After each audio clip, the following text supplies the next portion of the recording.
We are in the third week of the Afterlife series here at the Bridge Church. The first 2 weeks were a lot easier, a lot more joyful to preach through. We looked at new creation and new bodies, the way God is going to redeem us in a new heaven and a new earth, and just the glory of that.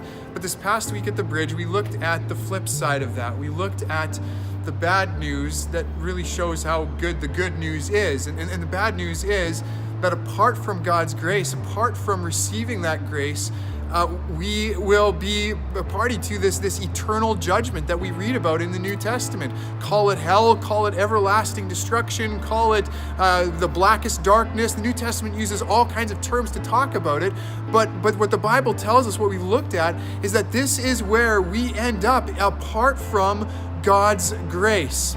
I'm standing in front of this storage locker here, and we're using this image as kind of this image of a place that is shut off, a place of darkness, a place where there's really no coming and going, and that's really what the Bible tells us about eternity apart from His grace. But what I majored on at the end, and what I want to major on here again, is that the Bible tells us about this, and it's important for us to talk about it and to know about it, because it helps us understand how good the good news is.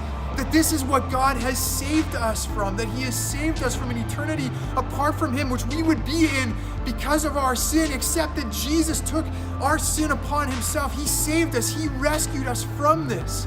This good news is so good because partly the bad news is so bad.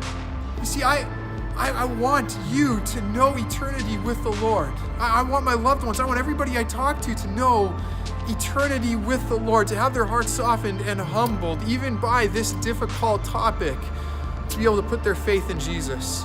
So my one big question for you as you talk about this, which you may not choose to do because it's really difficult, but if you do, and I think it's important, my question for you would be, what difference does the biblical teaching about eternal judgment make for your life today?